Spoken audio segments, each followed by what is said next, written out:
Welcome back to pharmacy India. आज की इस वीडियो में हम बात करने वाले हैं बी फार्मा 5th सेमेस्टर में हमारा जो सब्जेक्ट है फार्मास्यूटिकल ज्यूरिस्प्रूडेंस, उसमें आज हम यूनिट नंबर 4 का वन शॉट पढ़ने वाले हैं। यानी कि पूरी एक वीडियो के अंदर पूरे यूनिट 4 को हम कंप्लीट करेंगे।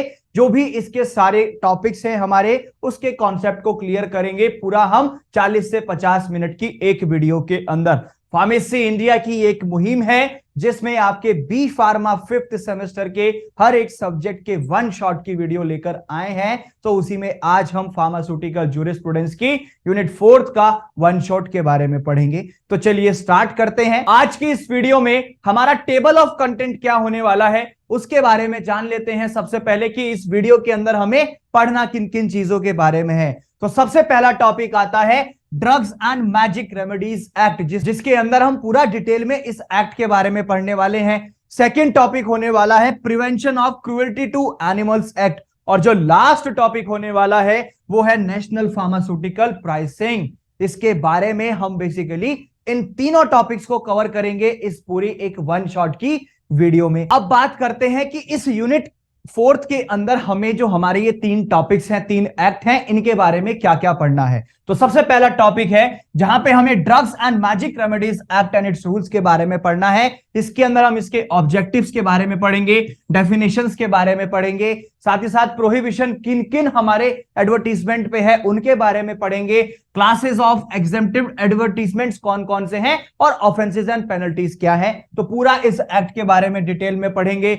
नेक्स्ट जो टॉपिक है वो है prevention of cruelty to animals act 1960। इसमें भी objective, definitions, institutional animal ethics committee, CPCSEA guidelines के बारे में पढ़ेंगे। Breeding and stocking of animals के लिए परफॉर्मेंस कैसे होती है एक्सपेरिमेंट्स की, उसके बारे में। ट्रांसफर और एक्विजिशन कैसे होगा एनिमल्स का एक्सपेरिमेंट के लिए, उसके बारे में। Records and power to suspend और रिवोक रजिस्ट्रेशन, उसके बारे में पढ़ेंगे। और लास्ट में ऑफेंसेस एंड पेनल्टीज के बारे में पढ़ेंगे। और लास्ट टॉपिक आता है हमारा नेशनल फार्मास्यूटिकल प्राइसिंग अथॉरिटी। इसमें हम DPCO यानी कि ड्रग प्राइस कंट्रोल ऑर्डर के बारे में पढ़ेंगे 2013 का, जिसमें हमें ऑब्जेक्टिव, डेफिनेशंस, सेल प्राइसेस क्या है एक बल्क ड्रग्स के, रिटेल प्राइसेस क्या होते हैं फॉर्मुलेशंस के, रिटेल प्राइस और सेलिंग प्राइस क्या होगा एक पर्टिकुलर शेड्यूल फॉर्मुलेशन का, और national list of essential medicine जिसे आप NLEM के बारे में जानते हैं शॉर्ट फॉर्म में। तो इन सब के बारे में पूरा डिटेल में आज के इस वन शॉट के अंदर एक वीडियो के अंदर हम पढ़ेंगे। शुरुआत करते हैं सबसे पहले drugs and magic remedies act and rules से। तो बेसिकली ये क्या था उसके बारे में हम स्टार्ट करेंगे। बात करते हैं कि एक्चुअल में ये एक्ट है क्या। उससे पहले कुछ इंपॉर्टेंट डेट्स के बारे में जान लेते हैं जो हमें इस drugs and magic remedies act में पता होनी चाहिए। सबसे पहला जो ये एक्ट पास हुआ था ये 1954 में पास हुआ था, और इसके जो रूल्स हमारे आए थे, रूल्स पास हुए थे और केम इनटू फोर्स, वो कब हुए थे? 1 अप्रैल 1955, 1 अप्रैल 1955, 1955 में 1 अप्रैल को। ठीक है, तो इस चीज को याद रखिएगा। अब आगे चलते हैं। ये एक्ट बेसिकली आया किस लिए था? कुछ ऐसे हमारे एडवर्टीजमेंट्स होते थे ड्रग्स को रिलेट जो करते थे या ड्रग्स के लिए जो होते थे, उन पे हमें कंट्रोल करना बहुत जरूरी था। मतलब कि ऐसे एडवर्टीजमेंट्स जो ड्रग के हो रहे थे उन पे नियंत्रण करना, काबू करना, रेगुलेट करना उनको बहुत ही जरूरी था, इसलिए इस एक्ट को लाया गया था। और कुछ एडवर्टीजमेंट्स हमारे ऐसे होते थे जो मैजिक रेमेडीज को जो है रिलेट करते थे, जिसमें फॉल्सली क्लेम किया जाता था और एक मिसलीड किया जाता था पब्लिक को। मतलब कि गलत इंफॉर्मेशन स्प्रेड होती थी पूरी आवाम में, पूरी जनता में। उस पर काबू करने के लिए, उस चीज को रोकने के लिए ये drugs and magic remedies act लाया गया था। अब बात आ जाती है इंपॉर्टेंट सेक्शन कौन से हैं हमारे इस एक्ट को लेकर के। सबसे पहला आता है सेक्शन 3। कोई भी ऐसा एडवर्टीजमेंट नहीं किया जाएगा कुछ ड्रग्स को लेकर के, कुछ हमारी ऐसी डिजीजेस होती हैं या कोई डिसऑर्डर्स होते हैं, उनको ध्यान में रखते हुए हमें ऐसी कैटेगरीज का एडवर्टीजमेंट नहीं करना है कि जिसमें यह कहा जाए कि वो उस पर्टिकुलर डिजीज को या उस बीमारी को ठीक कर सकता है। जैसे अगर मैं बात करूं फीमेल्स में मेंस्ट्रुअल डिसऑर्डर्स होते हैं, है ना, तो उसको ठीक करने के लिए कोई भी एज सच क्लेम नहीं कर सकती है दवाई। तो इन चीजों के ऊपर एडवर्टीजमेंट नहीं होना चाहिए। एक ह्यूमन की सेक्सुअल प्लेजर को बढ़ाने के लिए या उसको इंप्रूव करने के लिए ऐसा एडवर्टीजमेंट नहीं होना चाहिए। एक मिसकैरेज से बचा जा सकता है या उसको रोका जा सकता है, तो उसके लिए भी कोई एडवर्टीजमेंट नहीं होना चाहिए। तो इन चीजों पे ध्यान रखना। सेक्शन 4 आता है कि ऐसी ड्रग्स का एडवर्टीजमेंट नहीं होना चाहिए जो मिसलीड इंफॉर्मेशन आगे प्रोवाइड करेंगे, गलत इंफॉर्मेशन देंगे, गलत सूचना देंगे। और फिर आता है सेक्शन 5, ठीक है, इसमें होता है कि जो भी एक मैजिक रेमेडीज हैं, मतलब कि जादू टोना टोटका जो होते हैं उससे हम ठीक कर देंगे, ऐसी पर्टिकुलर डिजीज या डिसऑर्डर्स के लिए एडवर्टीजमेंट नहीं होना चाहिए। जैसे क्लेम किया जाता है, बहुत से हर्बल प्रोडक्ट्स मार्केट में आते हैं कि शुगर को जड़ से मिटा देंगे, यानी कि डायबिटीज जड़ से नहीं मिट सकती है। वो एक ऐसी बीमारी है जो क्योरेबल नहीं है, वो प्रिवेंटेबल और मैनेजेबल, कंट्रोलेबल है। आप उससे बच सकते हैं, आप उससे कंट्रोल कर सकते हैं, उसको मैनेज कर सकते हैं, लेकिन क्योर नहीं कर सकते। ऐसे ही एक एग्जांपल है, जैसे मार्केट के अंदर एक शुगर टोन नाम से ड्रग आती है, क्लेम करती है कि शुगर के पेशेंट्स को बिल्कुल ठीक कर देंगे। तो ये सब क्या है, एक तंत्र मंत्र कवच तलिस्मन जिसे हम कह देते हैं, वो चीज, तो उस चीज को रोकने के लिए, ठीक है। तो ये 3 सेक्शन है हमारे, इंपॉर्टेंट है, सेक्शन 3, सेक्शन 4, सेक्शन 5, जो कि हमें पता होने चाहिए, जो इस एक्ट के थ्रू आए थे, जिसकी वजह से इस एक्ट को लाया गया था, drugs and magic remedies act को। आगे चलते हैं। अब बात आती है, कुछ टर्म्स हैं हमारी जो कि हमें पता होनी चाहिए इस एक्ट में। सबसे पहली टर्म आती है एडवर्टीजमेंट। एडवर्टीजमेंट का मतलब यह होता है कि जिसमें हम एक तरीके से प्रचार करते हैं, अगर मैं सिंपल वर्ड्स एक साधारण भाषा में बोलूं या फिर इंग्लिश में बोले तो प्रमोशन करते हैं हम, ठीक है। अब वो प्रमोशन हमारा रैपर के थ्रू हो सकता है, एक लेबल के थ्रू हो सकता है, या फिर हम कोई पर्टिकुलर नोटिस या सर्कुलर निकाल दे उसके थ्रू हो सकता है, इवन कोई डॉक्यूमेंट हो सकता है हमारा, या कोई ऐसी अनाउंसमेंट जिसे हम लाइट के जरिए कर रहे हैं, या फिर साउंड के जरिए कर रहे हैं, आवाज के जरिए, या फिर ओरली हम अपने मुंह से बोल करके बता रहे हैं। जैसे आप गांव में होते हैं तो अगर राशन बंटना होता है या कोई सूचना देनी होती है तो एक ढोल वाले को ले लिया जाता है, ढोलक वाले को, जिसे हम कहते हैं कि मुनादी निकलेगी आज, यानी कि पूरे गांव को वो ढोल पीट करके बताता है कि आज शाम को इतने बजे या इस समय पे इस तारीख को ये होने वाला है। तो ये एक तरीके से एडवर्टीजमेंट ही तो है। एडवर्टीजमेंट हम किसी भी तरीके से कर सकते हैं, वो नोटिस हो, सर्कुलर हो, लेबल हो, रैपर हो, या वो एक कोई हमारा लाइट के थ्रू हो सकता है, साउंड के थ्रू हो सकता है, या फिर ओरली हो सकता है, वीडियो के जरिए हो सकता है, एटसेट्रा, ठीक है। तो ये होता है एडवर्टीजमेंट। नेक्स्ट जो टर्म आती है वो है मैजिक रेमेडी। मैजिक रेमेडी के अंदर हमारे आते हैं तंत्र मंत्र तलिस्मन कवच एक्सेट्रा, ये सब चीजें जो होती हैं। अब ये क्या होते हैं, ये इस तरीके से एक मिराक्युलस पावर दिखाते हैं, मतलब कि एक आप कह सकते हैं कि अजूबा दिखाते हैं कि हम जो है इस बीमारी को ठीक कर देंगे, इस भभूत से, या फिर हम इस मंत्र से ठीक कर देंगे, या हम ये तंत्र पढ़ेंगे इससे ठीक हो जाएगा, है ना। जैसे आप अपनी मूवीज में भी देखते होंगे, पिक्चरों में भी देखते होंगे कि क्या कहा जाता है कि अगर इस जन्म में ये नहीं किया तो इस जन्म में जाके आपके पकौड़े तले जाएंगे, या फिर ये कह दिया जाता है कि आपका ये भारी है, शनि भारी है, शुक्र भारी है, इसीलिए आपके लगातार चोट फेट लग रही है, आपका जो है मंगल भारी हो गया है, इसीलिए आप जो है बीमार रहते हैं। तो ये सब चीजें क्या है, ये जादू टोना टोटका जो होता है, मैजिक रेमेडी, उसमें कहा जाता है कि जिसमें ये क्लेम किया जाए कि हम जो है इन्हें इन चीजों के थ्रू ठीक कर देंगे, तो वो चीज रोकनी है, उसी के लिए एक मैजिक रेमेडी टर्म आया था, जहां पे इस तरीके से दर्शाया जाता है कि मिराक्युलस पावर है, मतलब कि एक अजूबा है हमारे पास कि हम इसे ठीक कर देंगे, है ना। बहुत सी चीजें होती हैं कि ऐसे आपको भभूत दे दिए जाते हैं, कोई आपको पाउडर दे दिया जाता है कि ये शुगर को ठीक कर देगा, ये आपकी हार्ट प्रॉब्लम्स को ठीक कर देगा, ये एड्स को ठीक कर देगा, ये सोरोसिस को ठीक कर देगा, एक्सेट्रा। ऐसा कुछ नहीं होता है। ये बीमारियां ऐसी हैं जिसको आप कंट्रोल कर सकते हैं, मैनेज कर सकते हैं, लेकिन क्योर नहीं कर सकते हैं। आगे चलते हैं। अब बात आती है कि ऐसे कौन से एडवर्टीजमेंट्स हैं जिनके ऊपर बैन लगा हुआ है, प्रोहिबिशन है गवर्नमेंट के द्वारा, सरकार ने मना किया हुआ है कि आप इन पर्टिकुलर कंडीशंस में कोई भी एडवर्टीजमेंट, प्रचार प्रसार या कोई प्रमोशन नहीं कर सकते हैं। तो सबसे पहला आता है कि जहां पे विमेन्स के अंदर मिस कैरेज को प्रोक्योरमेंट के लिए कोई ऐड हो, या फिर एक कंसेप्शन रोका जा सके विमेन के अंदर, फीमेल के अंदर, तो इस चीज को लेकर के कोई भी एडवर्टीजमेंट नहीं होगा। दूसरा पॉइंट आता है अगर कोई भी ये क्लेम कर रहा है कि हम एक ह्यूमन की सेक्सुअल कैपेसिटी को इंक्रीज कर सकते हैं, मतलब सेक्सुअल प्लेजर की कैपेसिटी को बढ़ा सकते हैं, तो उसका भी एडवर्टीजमेंट नहीं हो सकता है। ठीक है, नेक्स्ट कंडीशन आती है कि कोई अगर क्लेम करे कि हम मेंस्ट्रुअल डिसऑर्डर को ठीक कर सकते हैं फीमेल्स में, तो उसके लिए भी एडवर्टीजमेंट नहीं होगा। ठीक है, नेक्स्ट क्या चीज पे ध्यान रखना है, वो ये है अगर कोई भी दवा ये क्लेम करे कि मैं इस पर्टिकुलर डायग्नोस में काम आ सकती हूं, उस बीमारी को ठीक कर सकती हूं, या मैं जो है उसमें प्रिवेंशन का काम करूंगी किसी भी डिजीज को या किसी डिसऑर्डर को ठीक करने के लिए, ऐसी ड्रग्स का भी एडवर्टीजमेंट नहीं हो सकता है।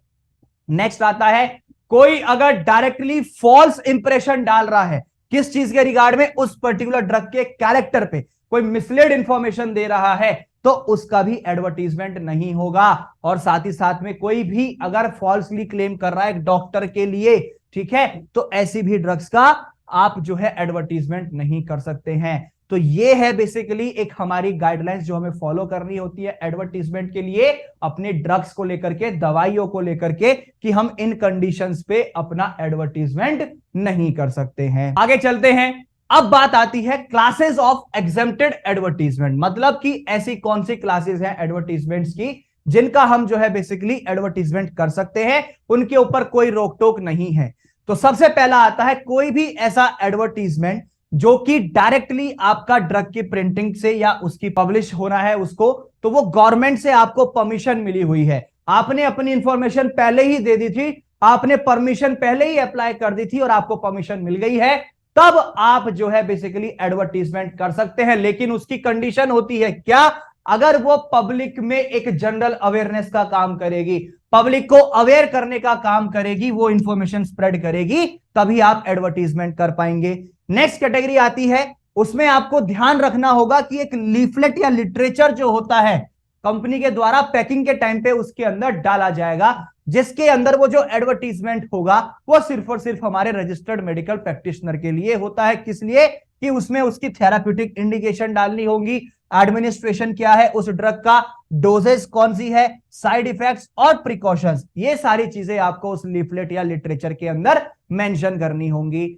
आगे चलते हैं। अब बात आती है अगर एडवर्टीजमेंट कर रहे हैं जर्नल्स में, जिसका वो आर्टिकल है या एडवर्टीजमेंट है उस जर्नल में, उसकी रेस्पॉन्सिबिलिटी होती है कि वो प्रूव करेगा जो भी इंफॉर्मेशन वो उस जर्नल के अंदर दे रहा है वो आगे जाके गलत साबित ना हो जाए और एक जो है एक जनरल अवेयरनेस की जगह पब्लिक को मिसलीड ना कर दे। उस चीज की रेस्पॉन्सिबिलिटी उस इंसान की होती है जो उस जर्नल के अंदर एडवर्टीजमेंट देना चाह रहा है। नेक्स्ट आता है price list of manufacturer, distributor, importer of drugs. तो इसमें क्या होता है, एडवर्टीजमेंट सिर्फ और सिर्फ उन्हीं का होगा जिसमें टेक्निकल इंफॉर्मेशन होगी गाइडलाइंस के तौर पे रजिस्टर्ड मेडिकल प्रैक्टिशनर्स के लिए। और लास्ट आता है advertisement of chemical contraceptives for oral. अब जो केमिकल ओरल कॉन्ट्रासेप्टिव्स होते हैं उनके एडवर्टीजमेंट में आपको ध्यान में रखना है कि जो भी इंफॉर्मेशन होगी वो एकदम अप टू डेट होनी चाहिए, एप्रोप्रिएट होनी चाहिए, ऐसा ना हो कि मिसलीड इंफॉर्मेशन हो। ठीक है, आगे चलते हैं। अब बात आ जाती है ऑफेंसेस एंड पेनल्टीज की, कि अगर कोई गलत कार्य करता है तो उसके लिए सजा क्या है।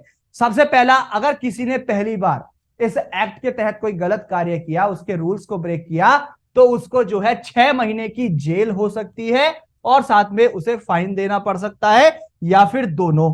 ठीक है, अगर किसी ने दूसरी बार ये अपना जो पहले गलती कर चुका है इंसान फिर से दोहरा दी, तो इस बार 1 साल तक की सजा हो जाएगी या फिर फाइन बढ़ जाएगा या फिर दोनों ही चीजें करनी होंगी। और अगर किसी कंपनी के द्वारा हो जाता है तो उसमें क्या होगा, अगर किसी कंपनी के द्वारा मैन्युफैक्चरिंग के टाइम पे जितने भी लोग उसके अंदर इन्वॉल्व थे, अगर 1 करोड़ टैबलेट्स बनाई थी किसी ने, ठीक है, कितनी बनाई थी, 1 करोड़ टैबलेट्स बनाई थी किसी ने, तो उसमें जितने भी लोग उसके अंदर लगे थे मैन्युफैक्चरिंग के टाइम पे उन पर्टिकुलर 1 करोड़ टैबलेट्स के या जो भी दवा बनाई थी, ठीक है, सिरप था या इंजेक्शन था, जो भी था, उसमें जितने लोग उसके अंदर प्रेजेंट थे, जिन्होंने वो बैच बनाया था, सबके सब रेस्पॉन्सिबल है, सबकी जिम्मेदारी है कि वो गलत कार्य हुआ है तो उन्हीं से हुआ है। लेकिन सजा सबको नहीं मिलती है।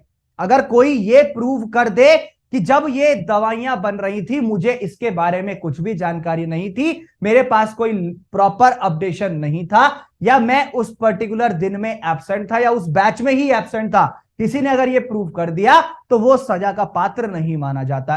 अन्यथा जितने भी लोग उसमें प्रेजेंट होते हैं 50, 100, 200, 1000, 2000, वो सबके सब सजा के पात्र माने जाते हैं। ये कहता है हमारा drugs and magic remedies act, जो कि बेसिकली ऑफेंसेस एंड पेनल्टीज के बारे में अभी हमने पढ़ा। आगे चलते हैं, अब बात आती है नेक्स्ट टॉपिक की, जो कि है prevention of cruelty to animals act 1960। इसके बारे में पढ़ते हैं। मतलब क्रुएल्टी का मतलब क्या होता है कि जो कोई क्रूरता करता है, किनके साथ? जानवरों के साथ। क्रूरता मतलब कि गलत तरीके से उनके साथ व्यवहार करता है, उनको ठीक से रहना सहना पानी खाना पीना नहीं देता है, वो सब चीजें हमारी क्रूरता में आती है। मारता पीटता है उनके साथ, जबरन उन्हें जो है एक ऐसे केज के अंदर डाला जाता है जिसमें वो फिट ही नहीं होते हैं, तो वो क्रूएल्टी है। उसी को ध्यान में रखते हुए ये एक्ट आया था, prevention of cruelty to animals act 1960।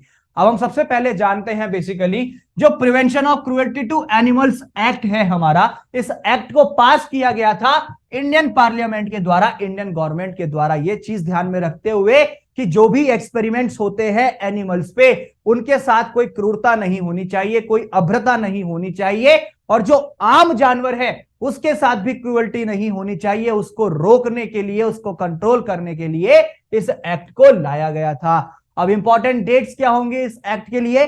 सबसे पहले जो एक्ट पास हुआ था 1960 में पास हुआ था, लेकिन जो इसके रूल्स पास हुए थे वो 1998 में पास हुए थे, और तभी से पूरे ऑल ओवर इंडिया में जम्मू कश्मीर को छोड़ के बाकी सब अदर स्टेट्स में ये फॉलो किया जाता था। ये जो है बेसिकली हमारे इंडिया में फैला था, इसके रूल्स फॉलो किए गए थे, बट जम्मू और कश्मीर के द्वारा नहीं किए गए थे।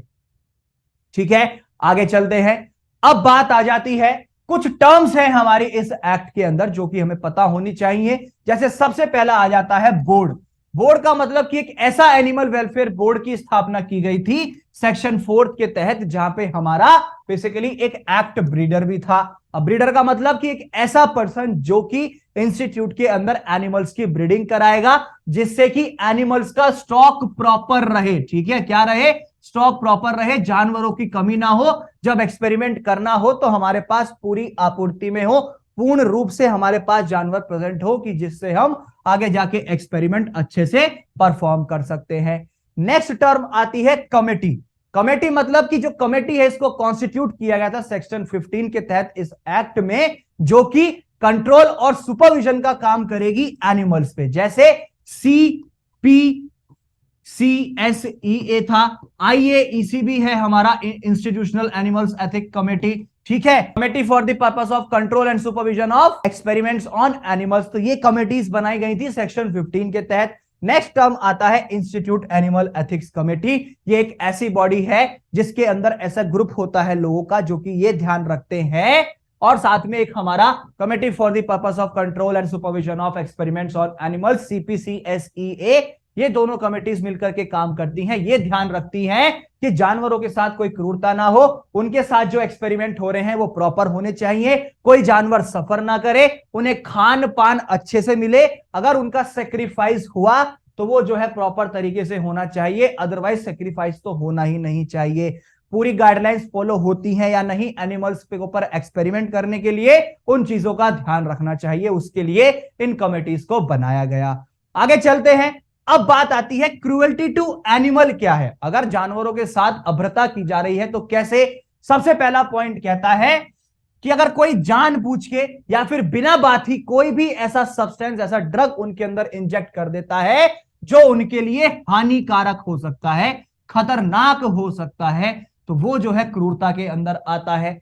दूसरा पॉइंट कहता है अगर एनिमल्स को हम बिना बात ही दर्द दे रहे हैं, पीट रहे हैं, उनको मार रहे हैं, या उन्हें सफर कर रहे हैं, ट्रीटमेंट जबरदस्ती करा रहे हैं जबकि जरूरत ही नहीं है, तो वो भी क्रूरता कहलाती है। नेक्स्ट पॉइंट कहता है अनफिट एनिमल से अगर हम काम करा रहे हैं, उन्हें लेबर के अंदर भेजा जा रहा है जानवरों को, जैसे गधे होते हैं, घोड़े होते हैं, भैंसा होता है जिसे आप ही बफेलो कहते हैं, बैल होता है, एटसेट्रा। तो ये सब क्या है? बेसिकली ये एनिमल्स हैं जिनको आप अपने लेबर में या उन्हें काम में इस्तेमाल करते हैं, लेकिन अगर वो अनफिट है, उससे जबरदस्ती काम कराया जा रहा है, लेबर में भेजा जा रहा है, तो वो क्रूरता कहलाती है। नेक्स्ट पॉइंट कहता है कि अगर हम जानवरों को सक्षम नहीं है खाना खिलाने में, अगर हमने जानवर कोई पाला, फॉर एग्जाम्पल अगर हमने कोई पेट पाल लिया, कुत्ता बिल्ली इत्यादि, ठीक है, उसे हम ठीक से खाना नहीं दे रहे, भरपूर पानी नहीं पिलाते, भर पेट उसको खाना नहीं देते हैं, इवन उसे हम शेल्टर भी प्रोवाइड नहीं कर पा रहे, घर भी नहीं दे पा रहे, छत नहीं दे पा रहे, तो वो भी क्रूरता कहलाती है। और साथ ही साथ में हम अगर बिना बात ही एनिमल्स को अगर हम मल्टीलेट कर दें, उनको हम बिना बात ही मार देते हैं जान से, तो वो सब क्या होता है, अननेसेसरी क्रूअल मैनर में, तो वो हमारी क्रूरता कहलाती है। क्या कहलाती है? वो क्रूरता कहलाती है। तो उस चीजों को रोकना होता है। ये होती है हमारी क्रूरता जानवरों के साथ। अब आगे चलते हैं। अब बात आ जाती है institutional animal ethics committee IAEC के। ठीक है, ये क्या है कमेटी? इस कमेटी का काम है कि जो भी एक्सपेरिमेंट्स होंगे एनिमल्स पे, उनको सुपरवाइज करना, गाइडलाइंस प्रॉपर फॉलो होती हैं या नहीं, उन पर निगरानी रखना। तो इसके अंदर हमारा एक बायोलॉजिकल साइंटिस्ट होता है, साथ ही साथ में दो ऐसे साइंटिस्ट होंगे जो कि डिफरेंट बायोलॉजिकल डिसिप्लिन से होंगे। इसके अंदर हमारे वेटनेरियन को भी इनवाइट किया जाता है अगर कोई केस है एनिमल्स का वहां पर, और साथ ही साथ में साइंटिस्ट इंचार्ज होते हैं उस पर्टिकुलर एनिमल फैसिलिटी के जहां पे उसकी स्थापना की गई है। आगे चलें, इसी में कंटिन्यू करें, तो साइंटिस्ट आते हैं हमारे दूसरे इंस्टीट्यूशन से भी, उस पर्टिकुलर इंस्टीट्यूट से बाहर के।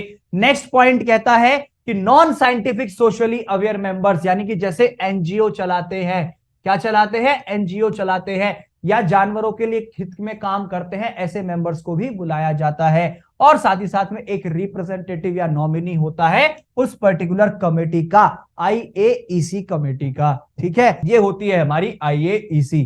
अब आगे चलते हैं। नेक्स्ट टर्म आता है हमारा CPCSEA। इसकी गाइडलाइंस जानने से पहले हमें यह पता होना चाहिए कि CPCSEA होता क्या है। बेसिकली इसकी जो फुल फॉर्म है वो है committee for the purpose of control and supervision of experiments on animals. इसके नाम में ही सब कुछ मेंशन कर दिया गया है। एक ऐसी संस्था, एक ऐसी कमेटी जिसका काम क्या है, उसकी प्राथमिकता क्या है? प्राथमिकता यह है कि जो एक्सपेरिमेंट्स होते हैं जानवरों पे, एनिमल्स पे, उन पे कंट्रोल यानी कि नियंत्रण का काम करे, सुपरविजन मतलब कि उन पे निगरानी रखे कि वो गाइडलाइंस फॉलो कर रहा है डिपार्टमेंट या फिर नहीं। जो एक्सपेरिमेंट्स जानवरों के ऊपर करे जा रहे हैं, एनिमल्स के ऊपर, गाइडलाइंस फॉलो होती हैं या नहीं, क्रूरता तो नहीं की जा रही उनके साथ, तो उस चीज के लिए कमेटी बनाई गई है जो कि CPCSEA होती है। अब बात करते हैं CPCSEA की गाइडलाइंस क्या है, किन चीजों पर हमें ध्यान रखना चाहिए। सबसे पहला, अगर हम अननेसेसरी पेन या सफर देते हैं एक जानवर को, वो गलत है, ये चीज हमें नहीं देनी है जब एक्सपेरिमेंट करते हैं। दूसरा पॉइंट कहता है अनफिट एनिमल हम अपने काम में या फिर उससे लेबर में हम उससे काम नहीं करा सकते हैं। अनफिट एनिमल को, अनफिट जो मतलब जो स्वस्थ जानवर नहीं है, उससे काम नहीं कराएंगे। नेक्स्ट पॉइंट कहता है अगर कोई भी इंजूरियस ड्रग है कोई, अगर उसके अंदर हम इंजेक्ट कर रहे हैं तो वो गलत है। ऐसे सब्सटेंसेस हमें इंजेक्ट नहीं करने हैं कि जानवर के अंदर जो हानिकारक हो। नेक्स्ट पॉइंट कहता है अगर हम कोई भी शेल्टर प्रोवाइड कर रहे हैं जानवर को और उसमें वो इनसफिशिएंट साइज है या उसके मूवमेंट में डिफिकल्टी हो रही है, केज प्रॉपर साइज का नहीं है, तो वो भी क्रूरता है, वो भी नहीं होनी चाहिए। CPCSEA की गाइडलाइन यही कहती है। नेक्स्ट पॉइंट कहता है इनसफिशिएंट फूड, वाटर और शेल्टर, मतलब कि हमारे पास पर्याप्त मात्रा में खाना पीना और उसका घर होना चाहिए, तभी आप जो है बेसिकली जानवर को पाल सकते हैं या उस पर एक्सपेरिमेंट कर सकते हैं। अगर ये नहीं है तो ये दैट मींस कि आप गाइडलाइंस फॉलो नहीं कर रहे। और लास्ट पॉइंट कहता है अगर जानवर को मार रहे हैं क्रूअल मैनर में, मतलब क्रूरता के साथ, ठीक है, बिना उसकी नीड के, कोई जरूरत नहीं है, तो वो क्रूरता कहलाती है। तो ये गाइडलाइंस हैं हमारी जिस पे आपको ध्यान रखना है जब भी आप एक्सपेरिमेंट करते हैं एनिमल्स के ऊपर। आगे चलते हैं। अब बात आती है breeding and stocking of animals की। ब्रीडिंग और स्टॉकिंग क्या कहती है? सबसे पहला, ब्रीडिंग और स्टॉकिंग वही कर सकता है ऐसी संस्था जो कि बेसिकली पहले से ही रजिस्टर्ड है, उसके पास लाइसेंस है, एक बिजनेस करना है उसको, किसका? एनिमल्स की ब्रीडिंग का, जिससे कि आगे जाके एक्सपेरिमेंट हो सके, ये उनका पर्पस होता है। साथ ही साथ में रजिस्ट्रेशन को अप्लाई करना होता है आपको, 60 दिन के अंदर अंदर, जिस दिन एक्सपेरिमेंट की डेट है। फॉर एग्जाम्पल, अगर हमें 2 महीने बाद कोई एक्सपेरिमेंट करना है 60 दिन बाद, तो हमें आज ही अप्लाई कर देना चाहिए, ठीक है, जिससे कि जब एक्सपेरिमेंट करें उस टाइम पे हमारे पास रजिस्ट्रेशन हो, हमारे पास लाइसेंस हो, परमिशन हो। रजिस्ट्रेशन के लिए एक एस्टेब्लिश, अगर आपको कोई संस्था खोलनी है या आपको ब्रीडर बनना है जिसके अंदर हमारे यूनिवर्सिटीज और कॉलेजेस भी आ जाते हैं, तो गवर्नमेंट ऑफ इंडिया ने एक कमेटी सेटअप की हुई है जिसे आप CPCSEA कहते हैं, committee for the purpose of control and supervision of experiments on animals. उसको आपको सेटिस्फाई करना होता है, आपके पास प्रॉपर डॉक्यूमेंटेशन, हर चीजें पर्याप्त होनी चाहिए, तभी आपको परमिशन मिलेगी कि आप जो है बेसिकली इन जानवरों की ब्रीडिंग और उनके एक्सपेरिमेंट्स कर सकते हैं। परफॉर्मेंस ऑफ एक्सपेरिमेंट की बात की जाए तो एक्सपेरिमेंट जो है बेसिकली एक सुपरविजन के अंडर ही हो सकते हैं, जो कि एक क्वालिफाइड पर्सन डिग्री होल्डर होगा। अब उसके पास चाहे पोस्ट ग्रेजुएशन हो, PhD हो या डिग्री हो, फार्मेसी में हो, वेटरनरी में हो, मेडिकल साइंसेस में हो, तो वो उन्हीं के अंडर जो है बेसिकली एक्सपेरिमेंट किया जा सकता है, जिनके पास प्रॉपर एक्सपीरियंस है। रिकॉर्ड्स की अगर हम बात करते हैं, हर एक संस्था के पास, हर एक इंस्टीट्यूशन के पास, तो हमारी इंस्टीट्यूट एनिमल एथिक्स कमेटी है, वो जो है बेसिकली रिकॉर्ड मेंटेन करने के लिए कहती है आपके पास रिकॉर्ड होना चाहिए, कब कौन सा जानवर आपने इस्तेमाल किया, क्या क्या एक्सपेरिमेंट किए, प्रॉपर डेटा आपके पास होना चाहिए। इवन जिस दिन जानवर आया दुनिया में, और अगर वो आप ही के ही संस्था में जानवर पैदा हुआ था, तो उस दिन से लेकर के एंड तक जब तक वो रहेगा, प्रॉपर डेटा होना चाहिए, कब खाना दिया, कितनी अमाउंट में, कब कौन सी ड्रग दी, कब कौन सा एक्सपेरिमेंट किया, पूरा डेटा आपके पास होना चाहिए, IAEC ये कहता है। साथ ही साथ अगर हम बात करें transfer of animals for experiment, तो इसमें क्या आता है, अगर किसी जानवर का हमें ट्रांसफर करना है एक सेल के पर्पस से, कोई अनरजिस्टर्ड मतलब जिसके पास लाइसेंस नहीं है, क्या नहीं है, लाइसेंस परमिशन नहीं है, वो इंसान इसके बेसिकली सेल नहीं कर सकता है, ट्रांसफर नहीं कर सकता है, ब्रीडर को परमिशन नहीं मिलेगी। साथ ही साथ में एक ब्रीडर कोई भी ऐसे एनिमल्स को एक्वायर नहीं कर सकता है अपनी सेल के लिए, एक्सेप्ट अगर वो रजिस्टर्ड ब्रीडर है। अगर वो पहले से ही रजिस्टर्ड ब्रीडर है तो वो जो है बेसिकली सेल कर सकता है, जानवरों को दूसरी जगह से एक्वायर भी कर सकता है। एक्वायर्ड एनिमल्स को आप बेच नहीं सकते हैं जब तक कि आप एक रजिस्टर्ड ब्रीडर नहीं है। मतलब आपने जो एक्वायर्ड एनिमल्स है, एक्वायर किए हैं या किसी के पास पहले से ही है, तो वो तब तक नहीं बेच सकता है, अगर वो रजिस्टर्ड ब्रीडर है तभी बेच पाएगा। साथ ही साथ जो एक्सपेरिमेंट होते हैं हमारे प्रोडक्शन में, वो इसलिए होते हैं कि हम ब्रीडिंग को इंप्रूवमेंट कर सके, और साथ ही साथ जो एनिमल्स है जो एक ब्रीडर के द्वारा इंस्टीट्यूट को दिए जाते हैं डोमेस्टिक यूज के लिए भी, एक्सपेरिमेंट के टाइम पे प्रॉपर अमाउंट में वो हमारे पास एनिमल्स प्रेजेंट हो, उसी के लिए बेसिकली ब्रीडिंग की जाती है। नेक्स्ट पॉइंट कहता है जो जेनेटिक एक्सपेरिमेंट होते हैं रैट और माइस पे, किस पे, रैट और माइस पे, वो हमारे इंडिया के अंदर अवेलेबिलिटी नहीं है, लेकिन एज सच जो हमारे ब्रीडर्स होते हैं, अगर वो परमिशन ले लेते हैं किससे, इंस्टीट्यूशनल एनिमल एथिक्स कमेटी पे, तो आगे जाकर के बेसिकली आप एक्सपेरिमेंट्स उनके ऊपर कर सकते हैं। वो सीधा का सीधा हमारा कमेटी के ऊपर डिपेंड करता है वो सेटिस्फाई है या फिर नहीं। नेक्स्ट आता है पावर टू सस्पेंड और रिवोक रजिस्ट्रेशन, मतलब कि सस्पेंड करना है या वापस लेना है, उसकी पावर किस किस के पास है। सबसे पहला, जो कमेटी के द्वारा रूल्स बनाए जाते हैं, अगर वो फॉलो नहीं किए गए हैं और कमेटी सेटिस्फाई नहीं है, तब बेसिकली या तो सस्पेंड कर देंगे या रिवोक कर देंगे। साथ ही साथ में कमेटी जो है एक रीजनेबल अपॉर्चुनिटी देती है अपने आप को साबित करने के लिए, जब भी कोई रजिस्ट्रेशन रिवोक किया जाता है कि स्पेसिफिक पीरियड के लिए या इनडेफिनेटली के लिए, या फिर जिस टाइम पे एक लाइसेंस को ग्रांट करना होता है, सब कुछ आपको टाइम दिया जाता है, उसी के अनुसार फिर आगे कमेटी अपना डिसीजन लेती है। नेक्स्ट पॉइंट कहता है अगर कोई भी रूल्स एंड रेगुलेशंस को फॉलो करने में असमर्थ है, वो फेल हो गया है, तो कमेटी के द्वारा जो है बेसिकली उसका रजिस्ट्रेशन सस्पेंड कर दिया जाएगा या फिर पेंडिंग में डाल दिया जाएगा। और नेक्स्ट पॉइंट कहता है जब सस्पेंशन पीरियड चल रहा होता है तो ब्रीडर की रेस्पॉन्सिबिलिटी है कि जो एनिमल्स उसके पास हैं उनकी वो जो है देखभाल करेगा, और साथ ही साथ कोई भी एक्सपेरिमेंट अगर होगा तो वो नहीं हो पाएगा, और वो कोई भी ट्रांसफर जो होगा एनिमल्स का उनके एक्वायरमेंट के लिए वो जो है बेसिकली बैन रहेगा। मतलब कि अगर ब्रीडर के ऊपर सस्पेंशन का चार्ज है या उसका रिवोक कर दिया रजिस्ट्रेशन, जब तक उसका रजिस्ट्रेशन दोबारा से नहीं आता है या उसको परमिशन नहीं मिलती है, जानवरों की देखभाल तो करेगा लेकिन वो उनको ट्रांसफर नहीं कर सकता है। अब बात आती है ऑफेंसेस एंड पेनल्टीज की, किसकी, हमारे prevention of cruelty to animals act की। सबसे पहला, अगर कोई एनिमल्स को क्रूरता के साथ ट्रीट कर रहा है तो 100 रुपए तक का जुर्माना और 3 महीने की जेल या फिर दोनों कंडीशंस होती हैं। लेकिन अगर किसी ने दोबारा से इस एक्ट को कर दिया है, इस कार्य को कर दिया है, क्रूरता दिखा रहा है जानवरों के साथ या फिर जानबूझ करके उनके साथ क्रूएल्टी मैनर में पेश आ रहा है, तो फाइन एक्सटेंड कर दिया जाता है 200 रुपए से, और जेल तो होती ही होती है या फिर दोनों। तो ये कंडीशंस हो जाती हैं हमारी ऑफेंसेस एंड पेनल्टीज की, किसमें, जो prevention of cruelty to animals act है। तो ये था हमारा prevention of cruelty to animals act. अब आगे चलते हैं, जो कि लास्ट टॉपिक है हमारे इस यूनिट का, इस वन शॉट का, वो है नेशनल फार्मास्यूटिकल प्राइसिंग अथॉरिटी। आप लेटेस्ट अपडेट्स के लिए, लेटेस्ट फार्मा अपडेट्स के लिए हमारे टेलीग्राम चैनल के थ्रू हमें फॉलो कर सकते हैं। उसका लिंक आपको नीचे डिस्क्रिप्शन में मिल जाएगा। साथ ही साथ फॉर मोर डिटेल्स आप डाउनलोड कर सकते हैं pharmacy India mobile app from the Google play store. उसका लिंक भी आपको नीचे डिस्क्रिप्शन में मिल जाएगा। तो चलिए स्टार्ट करते हैं नेशनल फार्मास्यूटिकल प्राइसिंग अथॉरिटी के बारे में।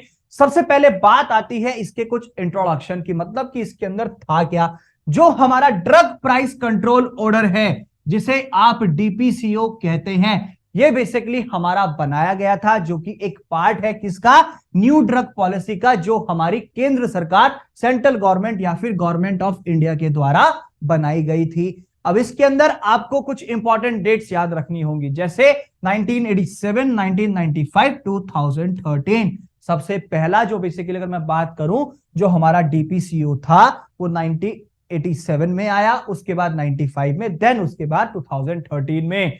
तो अब आपको डेट्स क्या याद रखनी है। डीपीसीओ 1995 की बात करें तो बेसिकली ये पास किया गया था हमारी ministry of chemical and fertilisers के द्वारा, जो मिनिस्ट्री थी हमारी, कब, 6 जनवरी 1995 में। और अगर मैं बात करूं डीपीसीओ 2013 की, सेम ही मिनिस्ट्री है हमारी, ministry of chemical and fertilisers, लेकिन डिपार्टमेंट है हमारा फार्मास्यूटिक्स का। उन्होंने इस DPCO drug price control order 2013 को पास कराया। आगे चलते हैं। अब बात आती है कुछ इंपॉर्टेंट डेट्स के बारे में हम बात कर लेते हैं, जो भी चल रहा था। तो एसेंशियल कमोडिटीज एक्ट जो था वो 1955 में पास किया गया था, और जो हमारी national list of essential medicine है NLEM, वो 2011 में आई थी। अगर मैं बात करता हूं नेशनल फार्मास्यूटिकल प्राइसिंग पॉलिसी की, वो 2012 में आई थी। लेकिन अगर मैं बात करूं जो डीपीसीओ है वो फोर्स में कब आया हमारे इंडिया के अंदर, वो आया था 15 मई 2013, 15 मई 2013 से ये बेसिकली फोर्स में आ गया था, यानी कि पूरे ऑल ओवर इंडिया में इसके रूल्स एंड रेगुलेशंस को फॉलो किया जाने लगा था। अब नेक्स्ट टर्म आती है कि इसका ऑब्जेक्टिव क्या है, किसका, जो हमारा ड्रग प्राइस कंट्रोल ऑर्डर है उसका ऑब्जेक्टिव। तो सबसे पहला, जो भी डिस्ट्रीब्यूशन हो रहा है हमारी एसेंशियल बल्क ड्रग्स का, मतलब जिनकी नीड होती है या जिनकी रिक्वायरमेंट होती है, जैसे हिंदी में बोले तो जरूरत होती है, उन सभी ड्रग्स का बल्क में हमारे पास इक्वल डिस्ट्रीब्यूशन हो सके, ये एंश्योरिटी लेना। और साथ ही साथ जो एक मैक्सिमम रेट हो सकता है उस पर्टिकुलर फॉर्मुलेशन का, जिससे कि आगे जाकर के कोई दिक्कत ना हो, रेट्स में कोई हेरफेर ना हो, तो वो भी हमारा जो है बेसिकली फिक्स हो सके, उसी के तहत इसको लाना, डीपीसीओ को लाना बहुत ही जरूरी था। अगर मैं बात करूं कुछ इंपॉर्टेंट पॉइंट्स आ जाते हैं हमारे, वो क्या क्या है। सबसे पहला जो डीपीसीओ 2013 है, ड्रग प्राइस कंट्रोल ऑर्डर 2013, वो जो है बेसिकली पेटेंटेड ड्रग्स को कवर नहीं करता है। दूसरा पॉइंट कहता है कि जो एक पावर है हमारी गवर्नमेंट की डीपीसीओ 2013 के तहत, वो किसी भी एक गैजेटेड ऑफिसर की है, जो भी हमारा इस एक्ट के लिए काम करता है, जो गवर्नमेंट के द्वारा ऑथराइज किया जाता है, अपॉइंट किया जाता है। पावर ऑफ एंट्री, सर्च और सीज, ठीक है, मतलब जो ड्रग्स हैं हमारी, उनकी एंट्री, उनको सीज करना या बेसिकली उनके ऊपर और रिसर्चेस कराना, वो पैराग्राफ 30 के तहत आ जाता है। नेक्स्ट पॉइंट कहता है कोई भी नई ड्रग जिसको अभी हाल ही में पेटेंट मिला है, ठीक है, इंडिया के अंदर, वो 5 साल तक इस डीपीसीओ से बाहर रहती है, उसके ऊपर कोई ड्रग प्राइस कंट्रोल ऑर्डर नहीं लगता है। और एक पावर ऑफ रिव्यू जो है वो हमारा पैराग्राफ 30 के तहत ही आ जाता है। अब बात करते हैं हम कि शेड्यूल्स क्या क्या हैं हमारे डीपीसीओ के, इसके शेड्यूल्स जो हैं हमारे ड्रग प्राइस कंट्रोल ऑर्डर के, उनके बारे में बात करते हैं। तो शेड्यूल 1 कहता है इसके अंदर हमारी national list of medicine 2011 include की गई है, जिसके 27 सेक्शंस डिवाइड किए गए हैं। शेड्यूल सेकंड कहता है बहुत सारे ऐसे हमारे अप्रूवल होते हैं कई तरीके के, या फिर रिवाइज हमें करना होता है किनका, पर्टिकुलर शेड्यूल फॉर्मुलेशन के प्राइजेस का, उनके दामों का, उनकी कीमतों का, वो हमारा बेसिकली शेड्यूल 2 में आता है। शेड्यूल 3 की बात करें तो इसके अंदर जो मैक्सिमम पर टैक्स होगा हमारा, जिसका रिटर्न आता है पूरे साल की एक सेल के टर्नओवर का, जो मैन्युफैक्चर के द्वारा किया गया है, उस पर्टिकुलर फॉर्मुलेशन के इंपोर्टर के द्वारा किया जाता है, फॉर्मुलेशन ए, बी और सी का, तो उस पे मैक्सिमम पर टैक्स रिटर्न कितना होगा वो हमारा शेड्यूल 3 के अंदर डिसाइड किया जाता है। अब आगे चलते हैं। अब बात आती है कुछ टर्म्स हमारी इस एक्ट के थ्रू जो हमें पता होनी चाहिए। जैसे सबसे पहला है सीलिंग प्राइस। सीलिंग प्राइस का मतलब होता है कि एक गवर्नमेंट के द्वारा प्राइस यानी कि दाम फिक्स कर दिया जाता है, निर्धारित कर दिया जाता है शेड्यूल्ड फॉर्मुलेशंस का, किसके, प्रॉफिट में ध्यान रखते हुए, प्रॉफिट का ध्यान रखते हुए इस ऑर्डर के तहत बेसिकली प्राइस फिक्स कर दिया जाता है। नेक्स्ट पॉइंट कहता है मार्जिन टू रिटेलर, मतलब कि एक परसेंटेज जो होता है प्राइस का वो फिक्स कर दिया जाता है एक रिटेलर के लिए जो उन पर्टिकुलर ड्रग्स को बेचता है। अब वो परसेंट 10% है, 2% है, 5% है या 20% है, वो डिपेंड करता है। ठीक है। नेक्स्ट पॉइंट कहता है मैक्सिमम रिटेल प्राइस, जिसे आप एमआरपी कहते हैं, मतलब कि जो सेलिंग प्राइस होगा या रिटेल प्राइस होगा उसमें लोकल टैक्सेस को ऐड किया जाएगा, ड्यूटीज को ऐड किया जाएगा, जब जो टोटल अमाउंट आएगा वो हमारा मैक्सिमम रिटेल प्राइस यानी कि एमआरपी कहलाएगा। नेक्स्ट पॉइंट आता है नेशनल लिस्ट ऑफ मेडिसिन, मतलब कि जो हमारी national list of essential medicine 2011 है, इसको पब्लिश किया गया था ministry of health and family welfare के द्वारा 2011 में। नेक्स्ट पॉइंट कहता है नॉन शेड्यूल्ड फॉर्मुलेशंस, इसका मतलब होता है कि वो फॉर्मुलेशंस, वो डोजेस फॉर्म, वो स्ट्रेंथ जो बेसिकली हमारी फर्स्ट शेड्यूल में स्पेसिफाइड नहीं है, वो हमारी नॉन शेड्यूल्ड फॉर्मुलेशंस कहलाती हैं। ठीक है बच्चा लोग, इतना समझ में आया। अब आगे चलते हैं। अब बात आती है लोकल टैक्सेस की। लोकल टैक्सेस का मतलब होता है कोई एक ऐसा टैक्स या फिर कर या फिर आप लीवी कह सकते हैं। लीवी का मतलब होता है कि जो हमारा एक्साइज या फिर जो एक इंपोर्ट ड्यूटी लगती है रिटेल प्राइस पे, ठीक है, उनको इसके अंदर इंक्लूड कर दिया जाता है, जो कि हमें पे करना होता है या फिर स्टेट गवर्नमेंट को या सेंट्रल गवर्नमेंट को, जो हमें ये टैक्स या लीवी देना होता है। आगे चलते हैं। नेक्स्ट पॉइंट कहता है प्राइस टू रिटेलर। इसका मतलब होता है कि जो एक ड्रग का प्राइस है जिसपे उसे बेचा गया एक रिटेलर के द्वारा, उसके अंदर ड्यूटीज भी इंक्लूड होती हैं, लेकिन लोकल टैक्सेस उसके अंदर इंक्लूड नहीं होते हैं, तो वो हमारा प्राइस टू रिटेलर कहलाता है। आगे चलते हैं। नेक्स्ट आता है रिटेल प्राइस। रिटेल प्राइस का मतलब कि एक प्राइस गवर्नमेंट ने फिक्स कर दिया है नई ड्रग्स के लिए, वो हमारा रिटेल प्राइस कहलाता है। नेक्स्ट पॉइंट कहता है शेड्यूल्ड फॉर्मुलेशन। इसका मतलब वो फॉर्मुलेशंस जो हमारी फर्स्ट शेड्यूल के अंदर इंक्लूड की गई हैं, भले ही वो कोई जेनेरिक वर्जन हो या कोई ब्रांड नेम, कोई ट्रेड नेम हो, उससे फर्क नहीं पड़ता है, बस वो जो है बेसिकली हमारी फर्स्ट शेड्यूल के अंदर आनी चाहिए। अब बात आ जाती है शेड्यूल फॉर्म्स की, कि शेड्यूल फॉर्म कौन कौन से हैं। टोटल 5 फॉर्म होते हैं इसके अंदर। पहला फॉर्म क्या कहता है कि जब भी कोई प्राइस फिक्सेशन करवाना हो या किसी भी नई ड्रग का प्राइस को रिवाइज कराना हो उस पर्टिकुलर फॉर्मुलेशन का, जो हमारी national list of essential medicine 2011 के तहत है, तो उसके लिए आपको एक एप्लीकेशन के लिए परफॉर्मा फिल करना होता है, जो कि है फॉर्म 1। फॉर्म 2 की बात करें, जब आपको बेसिकली प्राइस को रिवाइज कराना हो किसी भी शेड्यूल्ड फॉर्मुलेशन का, उसके लिए जो आप एप्लीकेशन सबमिट करेंगे, परफॉर्मा सबमिट करेंगे, वो फॉर्म 2 के तहत होगा। आगे चलते हैं। अब बात आ जाती है फॉर्म 3 की। इसमें जो हमारा क्वार्टरली रिटर्न होगा पूरा किसका, प्रोडक्शन का, हर 3 महीने का। क्वार्टरली मतलब हर 3 महीने में जो भी हमारा प्रोडक्शन होगा उसका बेसिकली आपको रिटर्न पे करना होगा। अब चाहे वो आपका प्रोडक्शन के बिहाफ पे था, इंपोर्ट के बिहाफ पे था, या फिर जो आप एक national list of essential medicine जो है उसकी सेल करते हैं, लेकिन आपको क्वार्टरली आपको वो पे करना होगा रिटर्न, जो कि उसके परफॉर्मा के लिए फॉर्म 3 फिल करना होगा। फॉर्म 4 की बात करें तो जो भी डिटेल्स होती हैं, अगर आपको अपनी प्रोडक्शन डिसकंटिन्यू करनी है या इंपोर्ट जो है आपकी शेड्यूल्ड फॉर्मुलेशंस का उसको डिसकंटिन्यू करना है, उसके लिए आपको एक एप्लीकेशन सबमिट करनी होगी, जिसके लिए परफॉर्मा होता है हमारा फॉर्म 4 और फॉर्म 5 होता है कि जिसमें आपको अगर कोई प्राइस लिस्ट चाहिए, ठीक है, particular NLEM national list of essential medicine की, तो उसके लिए परफॉर्मा आपको फॉर्म 5 फिल करना होगा, तब जाकर के आपकी ये कंडीशंस सेटिस्फाई होंगी। आगे चलते हैं। अब बात आ जाती है sale prices of bulk drug कि सेल प्राइस क्या कहता है हमारी बल्क ड्रग्स का, जिसमें सबसे पहला आता है फर्स्ट शेड्यूल, मतलब कि इसके अंदर हमारी 74 बल्क ड्रग्स आती हैं, उनका प्राइस का लिस्ट होता है। सेकेंड शेड्यूल की बात करें, इसके अंदर काफी तरीके की हमारे जो ड्रग्स को अप्रूवल मिल गए हैं वो इसके अंदर इंक्लूड की जाती हैं, या फिर अगर हमें किसी भी शेड्यूल्ड फॉर्मुलेशन का प्राइस रिवाइज कराना है तो वो सेकंड शेड्यूल में आता है। और थर्ड शेड्यूल की बात करें, जो भी एक हमारी स्पेसिफाई किया गया है मैक्सिमम प्री टैक्स को, जिसके अंदर इनकम टैक्स या प्रॉफिट्स भी हमारे आ जाते हैं, इनकम या प्रॉफिट आ जाती है, उसको कंसिडर किया जाता है, कैलकुलेट किया जाता है, डिडक्टेंट से पहले, टैक्स को डिडक्ट करने से पहले उन सबको कैलकुलेट किया जाता है, ठीक है, या फिर कंसिडर किया जाता है, जहां पे जो रिटर्न होगा पूरी सेल का, किसका, मैन्युफैक्चरर या फिर इंपोर्टर के द्वारा उन पर्टिकुलर फॉर्मुलेशंस का, एबीसी कैटेगरीज जो होती हैं उसका पूरे साल का जो टर्नओवर होगा उसके बिहाफ पे आपको टैक्स पे करना होगा। तो वो सब चीजें हमारी थर्ड शेड्यूल में आ जाती हैं।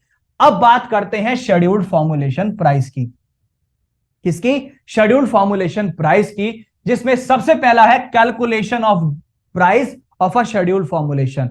जहां पे हमें कैलकुलेशन करना है प्राइस शेड्यूल्ड फॉर्मुलेशन का, तो हम सबसे पहले कैलकुलेट करते हैं एवरेज प्राइस किसी भी शेड्यूल फॉर्मुलेशन का, जिसे हम शॉर्ट फॉर्म में P ब्रैकेट S कह देते हैं, जो एवरेज प्राइस होता है। एवरेज प्राइस को कैलकुलेट करने का जो फॉर्मूला है वो होता है कि जो भी हमारा एक प्राइस है रिटेलर के लिए, उसका सम, किस चीज का, जितने भी ब्रांडेड प्रोडक्ट्स हैं यानी कि ब्रांडेड ड्रग्स या फिर जेनेरिक वर्जन की मेडिसिन हैं जिनका मार्केट के अंदर 1% के बराबर या 1% से ज्यादा पूरे टोटल मार्केट की टर्नओवर है, उसकी पर्टिकुलर मूविंग की जो भी एनुअल टर्नओवर होता है उस पर्टिकुलर मेडिसिन का पूरे एक साल में, उसको हम डिवाइड करते हैं किससे, जो टोटल नंबर ऑफ ऐसे ब्रांड्स होते हैं या जेनेरिक वर्जन्स होते हैं ड्रग्स के जिनका मार्केट के अंदर 1% या 1% से ज्यादा या 1% के बराबर उसकी पूरे साल की टर्नओवर के बराबर का मार्केट है, किसके बेसिस पे, जो भी पूरा एक एनुअल टर्नओवर होगा उस पर्टिकुलर मेडिसिन का, तब जाकर के हमारा एक एवरेज प्राइस निकलता है रिटेलर के लिए। अब बात आती है कि अब कैलकुलेट करना होगा सीलिंग प्राइस भी, उसको कैलकुलेट कैसे करेंगे, जो सीलिंग प्राइस होता है वो बराबर होता है किसके, दैट इज इक्वल्स टू हमारा एवरेज प्राइस, जो कि कैलकुलेट होगा कैसे, 1 + m/100। अब एकदम आपके मन में सवाल आ जाएगा कि ये m क्या है, तो इसको मैं बता देता हूं। जो पीएस है ये तो एक एवरेज प्राइस होता है हमारा रिटेलर के लिए, सेम स्ट्रेंथ और सेम डोजेस के लिए। अगर मैं बात करूं एम की, तो ये परसेंट ऑफ मार्जिन होता है उस पर्टिकुलर रिटेलर के लिए, जहां पे उसके जो रूल्स होंगे वो 16 फैक्टर या 16% के बिहाफ पे होंगे। एमआरपी को बात करें तो जो सीलिंग प्राइस है उसमें लोकल टैक्सेस को जब ऐड करते हैं तब जाकर के एमआरपी निकलता है। अब बात आ जाती है जो फाइनल एमआरपी होगा उस पर्टिकुलर ड्रग का रिटेलर के लिए, उसको हम इंक्रीज कर देते हैं विद द फैक्टर ऑफ 16%, उसको हम इंक्रीज कर देते हैं। अब बात आती है जो एक सीलिंग प्राइस है शेड्यूल्ड फॉर्मुलेशंस के लिए, जहां पे कोई भी रिडक्शन नहीं हुआ है किसी भी प्राइस का, किसकी वजह से, क्योंकि ये कंपटीशन ही नहीं है, वहां पे कंपटीशन एब्सेंट है। तो यहां पे हमारी जो भी 5 मैन्युफैक्चरर्स होंगे उस पर्टिकुलर फॉर्मुलेशन के जिनका 1% से ज्यादा या 1% के बराबर मार्केट शेयर है, तो उसमें क्या होगा, सबसे पहले आप एवरेज प्राइस निकालेंगे उस पर्टिकुलर शेड्यूल फॉर्मुलेशन का रिटेलर के लिए, कैसे, पीएम ब्रैकेट में 1 - PI1 + PI2 and so on और अपॉन n × 100। अब सबसे पहले बात आती है कि यहां पे हमारा पीएम क्या है, ये एक प्राइस है रिटेलर के लिए जहां पे हाईएस्ट प्राइस जो था उस शेड्यूल्ड फॉर्मुलेशन का, जहां पे उसको हमने कंसीडर किया है या करने वाले हैं, तो वो पीएम कहलाएगा। नेक्स्ट आ जाएगा पीआई, जहां पे परसेंट रिडक्शन हुआ है एवरेज प्राइस में उस रिटेलर के लिए दूसरी स्ट्रेंथ और डोजेस फॉर्म्स के लिए, वो पीआई है। पीएस क्या है, सेम स्ट्रेंथ और सेम डोजेस फॉर्म का जो एवरेज प्राइस होगा, PI है एक एवरेज प्राइस जिसमें हमारा अदर स्ट्रेंथ और डोजेस फॉर्म आ गया है, और N क्या है, ऐसे number of such other strength और डोजेस फॉर्म्स जो या फिर हमारे वो शेड्यूल फॉर्मुलेशन की लिस्ट में ही आते हैं। मतलब कि दूसरी स्ट्रेंथ के जो हमारे जितने भी प्रोडक्ट्स होंगे, जितने भी ड्रग्स होंगे, चाहे उनकी स्ट्रेंथ अलग है, डोजेस फॉर्म अलग है, या फिर दोनों जो शेड्यूल फॉर्मुलेशंस में आते हैं, उसको हमने N से डिनोट किया। अब आगे चलते हैं। अब बात आती है, सेकंड स्टेप है हमारा जहां पे सेलिंग प्राइस कैलकुलेट होगा। तो उसके लिए पीसी यानी कि selling price is equals to average price 1 + m upon 100, जहां पे जो पीएसआई ये है एक हमारा एवरेज प्राइस रिटेलर के लिए, सेम स्ट्रेंथ और सेम डोजेस फॉर्म के लिए। एम क्या है, परसेंट ऑफ मार्जिन उस रिटेलर के लिए जहां पे उसकी वैल्यू हमारी 16% है। और मार्जिन ऑफ रिटेल की बात करें तो एक मार्जिन होता है 16% का रिटेलर के लिए, जो आप अलाउ कर सकते हैं और गवर्नमेंट से भी छूट है। मैक्सिमम रिटेल प्राइस की बात करें तो जो एमआरपी होगा शेड्यूल फॉर्मुलेशन का, उसमें सीलिंग प्राइसेस के साथ आप लोकल टैक्सेस एप्लीकेबल कर सकते हैं। लेकिन अगर कोई नई ड्रग का होगा एमआरपी यानी कि मैक्सिमम रिटेल प्राइस, तो रिटेल प्राइसेस के साथ उसमें लोकल टैक्सेस ऐड किए जाएंगे। इसके साथ रिटेल प्राइस जो कि एक नई ड्रग के लिए प्राइस फिक्स किया जाएगा, उसके साथ लोकल टैक्सेस ऐड होंगे। अब आगे चलते हैं। अब हम कंपेयर करेंगे डीपीसीओ 1995 और डीपीसीओ 2013। डीपीसीओ 1995 की बात करें तो यह गवर्न किया गया था एसेंशियल कमोडिटी एक्ट 1955 के द्वारा। ये जो है बेसिकली हमारा नेशनल फार्मास्यूटिकल प्राइसिंग अथॉरिटीज एनपीएए के द्वारा क्या किया जाता है, गवर्न किया जाता है। और जो डीपीसीओ है उसने ही इनेबल किया था कि जो एनपी होगा हमारा national pharmaceutical pricing authority NPPA, यही रेगुलेट करेगा किनको, जो हमारी 348 ड्रग्स आती हैं जो national list of essential medicine 2011 के अंदर है। उसके बाद डीपीसीओ 1995 में क्या हुआ, यहां पे सिर्फ और सिर्फ 74 ड्रग्स को ही रेगुलेट किया गया। लेकिन यहां पे ये ड्रग्स बढ़ गई जो हमारी 348 से 652 हो गई। यहां पे जो प्राइस है वो 3 बार ही फिक्स किया जा सकता है और इस एक्ट के अकॉर्डिंग उसे चेंज नहीं कर सकते, ठीक है। लेकिन यहां पे क्या था, प्राइसली जो प्राइस होंगे मेनली वो हमारे सिंपल एवरेज प्राइस के ऊपर बेस्ड होंगे, जो कि एक लोअर डिपेंडेंसी रखेगा किसके ऊपर, मार्जिन के ऊपर।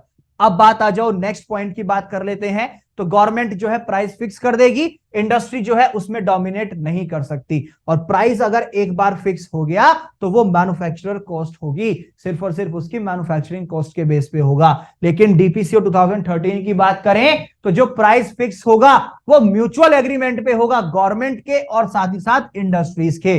तो ये जो है बेसिकली यहां पे मैन्युफैक्चरर के भी ध्यान रखा गया, तभी जाकर के अथॉरिटी मिली कि म्यूचुअल एग्रीमेंट के हिसाब से ही प्राइस फिक्स करेंगे। आगे चलते हैं। फिर क्या हुआ, अगर हम बात करें फॉर्मूले की, किसकी, जहां पे हमें रिटेल प्राइस कैलकुलेट करना है, तो यहां पे हमारा MC plus CC plus PM plus PC हो जाएगा into 1 + map upon 100 plus ED. अब यहां पे आरपी क्या है, ये रिटेल प्राइस हुआ, एमसी क्या है, मटेरियल कॉस्ट हुआ, सीसी कन्वर्जन प्राइस जहां पे हमारा प्राइस कन्वर्ट किया जाता है, पीएम पैकेजिंग मटेरियल कॉस्ट।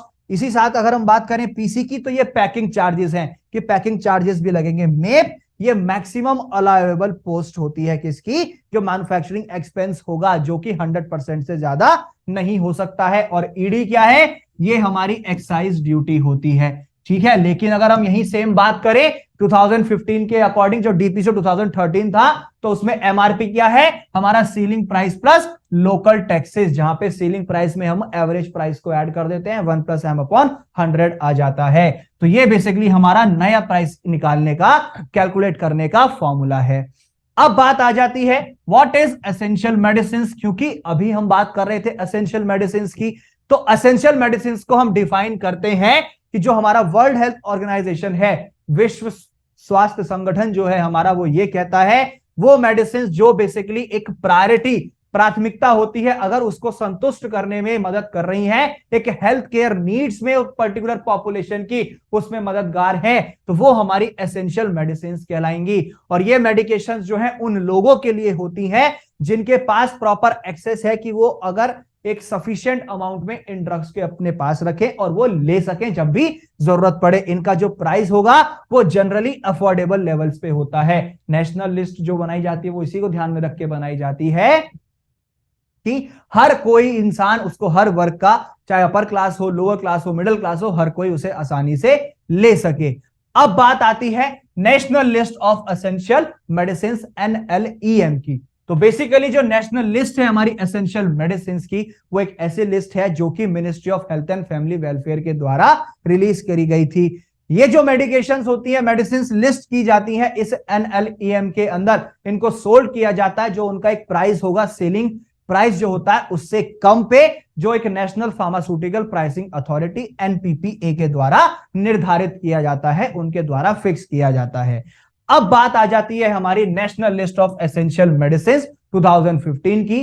तो इसमें कुछ पर्टिकुलर ड्रग्स हैं हमारी, जैसे अगर मैं एनेस्थेटिक एजेंट्स की बात करूं तो इसको याद रखने की ट्रिक है हिक। हिक मतलब हेलोथेन, आइसोफ्लूरेन और कीटामाइन। H से हेलोथेन, I से हमारा आइसोफ्लूरेन, K से कीटामाइन। नेक्स्ट आता है एनाल्जेसिक्स, एंटीपायरेटिक एंड NSAIDs, तो इसको नाम से याद रखना डिप। डिप से D से डाइक्लोफिनेक, I से आइबुप्रोफेन और P से पैरासीटामोल। आगे चलते हैं, नेक्स्ट आ जाता है anti allergics and anaphylaxis, ACP। ACP से मतलब A से एड्रेनालिन, C से सिट्रिजिन और P से हमारा आ जाता है प्रेडनिसोलोन। नेक्स्ट कैटेगरी है नान। अब नान से क्या होगा? नान है हमारी एंटीडोट्स के लिए।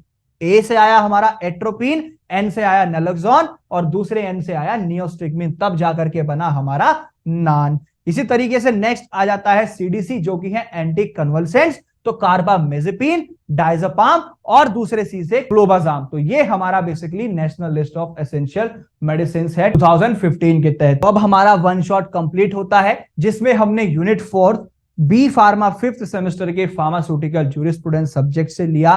इसको हमने 40 से 50 मिनट के अंदर पूरे यूनिट 4 के हर एक टॉपिक के कॉन्सेप्ट को समझने की कोशिश की। आई होप आपके लिए बहुत हेल्पफुल रहेगा। ये आपके सेमेस्टर एग्जाम्स के लिए इंपॉर्टेंट है, और साथ ही साथ अगर आप किसी अन्य फार्मा कॉम्पिटिटिव एग्जाम की तैयारी कर रहे हैं तो उसमें भी काफी हेल्पफुल होने वाला है। आप हमारे साथ लेटेस्ट फार्मा अपडेट्स के लिए टेलीग्राम चैनल के थ्रू जुड़ सकते हैं, उसका लिंक आपको नीचे डिस्क्रिप्शन में मिल जाएगा। और फॉर मोर डिटेल्स आप डाउनलोड कर सकते हैं pharmacy India mobile app from the Google play store. तो इसी के साथ अच्छे से मेहनत करते रहिए, अच्छे से पढ़ाई करते रहिए। मिलेंगे नेक्स्ट यूनिट के वन शॉट में, तब तक के लिए जय हिंद। और डरने की है क्या बात, जब फार्मेसी इंडिया है आपके साथ।